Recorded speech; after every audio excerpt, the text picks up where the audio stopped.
Okay. सर्वप्रथम तुम्हा सर्व मीडियाचं अभिनंदन की एवढा जागरूक मीडिया असल्यामुळे आजकाल जी तक्रार असते कायद्यानुसार त्याला न्याय मिळतो. सत्र न्यायालयाने आज निकाल देताना माननीय सत्र न्यायालयाने अतिशय स्पष्ट निरीक्षण नोंदवलेलं आहे की या प्रकरणी शासनाची फसवणूक झालेली आहे आणि ही फसवणूक ही शिक्षेला पात्र आहे. म्हणून गुन्हेगार श्री माणिक कोकाटे यांना अटक व्हावी, नियमानुसार अटक व्हावी व त्यांना दंड व्हावा असा स्पष्ट निकाल आलेला आहे. आता कोकाटे यांच्यावर न्यायालय अटकेची टांगती तलवार आहे. त्यांना अटक व्हावी, त्यांना जामीन मिळू नये यासाठी आवश्यक ती सर्व प्रक्रिया माननीय उच्च न्यायालय व माननीय सर्वोच्च न्यायालय या स्तरावर आम्ही सुरू केलेली आहे. आणि याच्यात माजी मंत्री तुकाराम दिघोळे साहेबांनी जी ऑलरेडी मूळ तक्रार केली होती त्या तक्रारीच्या अनुषंगाने याचा अंतिम निवाडा होईल असं मला आणि दिघोळे साहेबांची कन्या अंजली दिघोळे राठोड यांना आम्हाला दोघांना पूर्ण विश्वास आहे.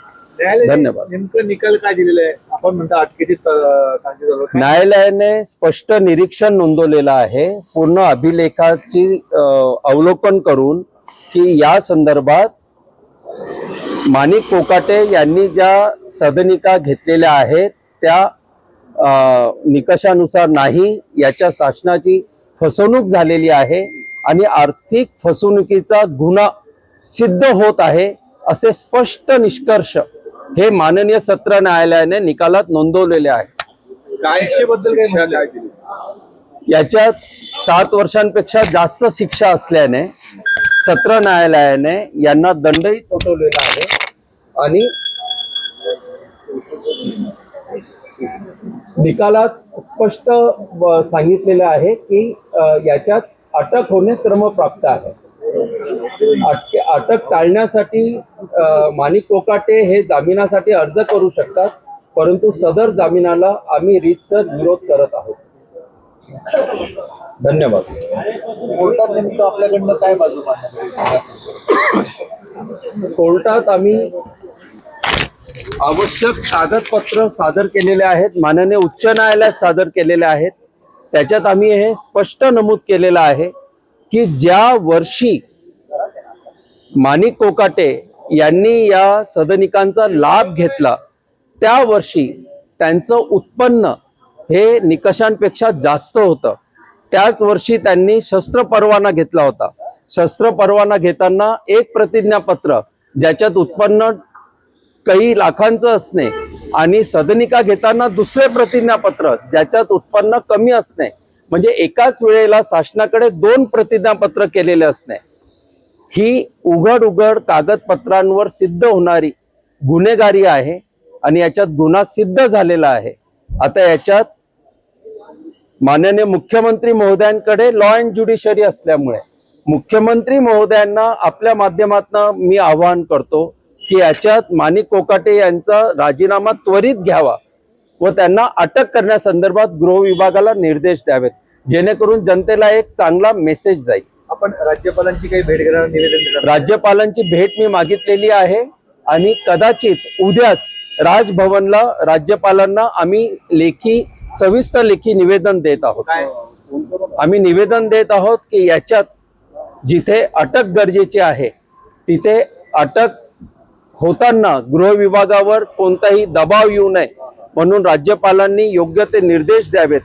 आणि नंबर 2, नैतिकतेच्या आधारावर माणिक कोकाटे यांनी प्रथम वर्ग न्यायालयाने शिक्षा ठोठावल्याबरोबर राजीनामा देणे अभिप्रेत होते, परंतु त्यांनी तसे केले नाही. परंतु आज सत्र न्यायालयाने शिक्षा दिल्यानंतर तरी त्यांनी राजीनामा त्वरित द्यायला पाहिजे. हा अधिकार राज्यपालांचा आहे, राज्यपाल महोदयांचा आहे, म्हणून राज्यपालांना आम्ही हे निवेदन देत आहोत.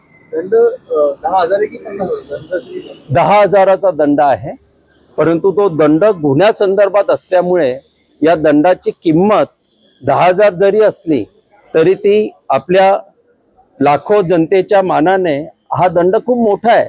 खरं तर आता यांनी राजीनामा द्यायला पाहिजे, नैतिकतेच्या कसोटीवर उभं राहायला पाहिजे.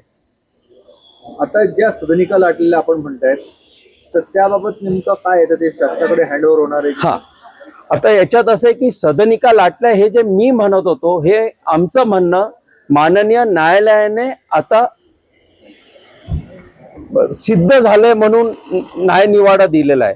म्हणून कोकाटे यांनी सदनिका लाटल्या हे आता माननीय न्यायालयाचं म्हणणं आहे आणि माननीय सत्र न्यायालयाने हे सर्व अभिलेख तपासून हे पुराव्यांनिशी या निष्कर्षाला आलेले आहेत की कोकाटेंनी सदनिका लाटल्या, याच्या शासनाची फसवणूक झाली आणि सर्वात महत्वाचं ज्या आर्थिक दुर्बल गटाला या सदनिका मिळायला पाहिजे होत्या, ज्या कोणा गरीब माणसाला या सदनिका मिळायला पाहिजे होत्या, त्यांचा हक्क यांनी पात्र नसताना त्या हक्कावर गदा आणलेली आहे. हे सर्वात जास्त दुःखद बाजू या प्रकरणात अशी आहे की एका गरीब माणसाला या सदनिका मिळाल्या असत्या, त्या गरीब माणसाचा माणूस ते पुढची पिढी नाशिकमध्ये राहून शिक्षित झाली असती.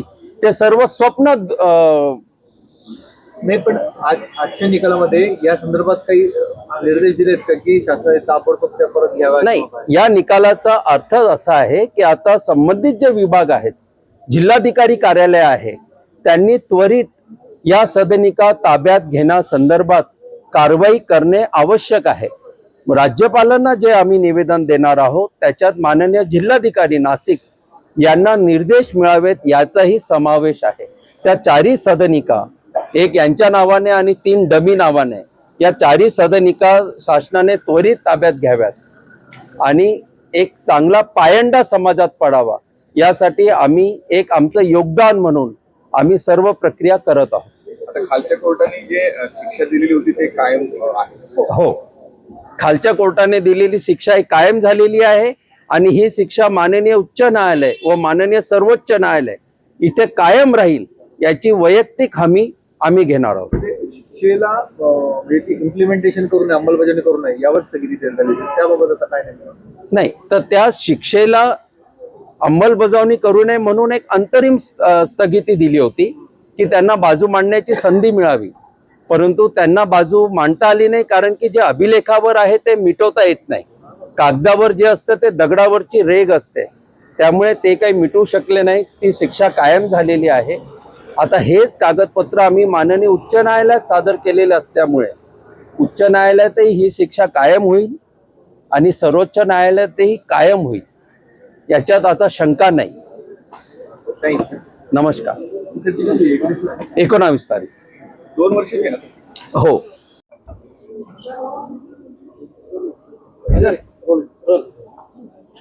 माजी मंत्री माणिकराव कोकाटे यांनी आर्थिक निकष नसताना ज्या सदनिका लाटल्या होत्या त्याबद्दल जी मूळ तक्रार माझे वडील माजी मंत्री तुकाराम दिघोळे साहेब यांनी केली होती, त्या तक्रारीला आज खऱ्या अर्थाने न्याय मिळाला असं मला वाटतं. या संदर्भात ही शिक्षा कायम राहावी म्हणून पुढे माननीय उच्च न्यायालयामध्ये आणि सर्वोच्च न्यायालयामध्ये जी काही प्रक्रिया गरजेची आहे ती आम्ही सुरू केलेली आहे आणि या संदर्भात येत्या 19 डिसेंबर रोजी उच्च न्यायालयामध्ये पुढची तारीख देखील आहे. नेमकं काय प्रकरण होतं ताई, थोडंसं सांगा. आर्थिकदृष्ट्या दुर्बल गटांसाठी ज्या काही सदनिका महाराष्ट्र शासनातर्फे उपलब्ध करून दिल्या जातात कमी भावामध्ये, त्या निकषांवर आपण आर्थिक दुर्बल आहोत असं दाखवून एकाच्या स्वतःच्या नावावर एक आणि काही डमी नावांवर आणखीन 3 सदनिका अशा 4 सदनिका यांनी आपल्या नावे करून घेतल्या होत्या आणि त्यांचा उपभोग तेव्हापासून आजतागायत ते घेत होते. नेमकं कधी घेतले होते आणि या आधी सुद्धा कोर्टाने या संदर्भात शिक्षा दिल्यानंतर मध्यंतरी या संपूर्ण शिक्षेला स्थगिती मिळाली होती? अंतरिम स्थगिती होती. अंतरिम. या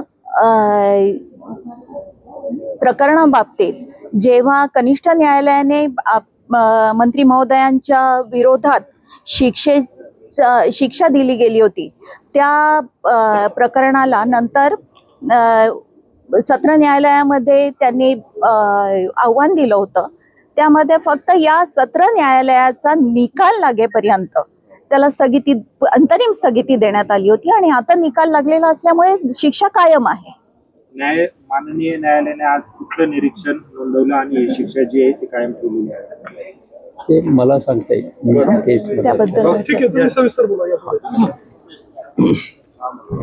मेन म्हणजे याच्यात कसं आहे की नैतिकतेच्या मुद्द्यावरच राजीनामा द्यायला पाहिजे. हा, कोर्टाने एवढा निकाल देण्याची गरजच नाही. परंतु आता ती पिढी राहिलेली नाही. राजकारण एवढं बदललंय, संवेदनशीलता हरवलेली आहे आणि कोडगेपणा आलाय पूर्ण. हो, सीएम साहेबांची मी भेट घेणार, राज्यपाल महामहिम राज्यपालांची भेट घेणार आणि उच्च न्यायालयात तर आम्ही आहोतच. आणि याच्यात तर मी म्हणजे अजितदादांनाही आव्हान करतो की त्यांनी असे मंत्री का ठेवावे आपल्या पक्षात ज्यांची एवढी गुन्हेगारी स्वरूप आहे. नाही ठेवायला पाहिजे, जनतेने नाकारायला पाहिजे खरं तर. येस.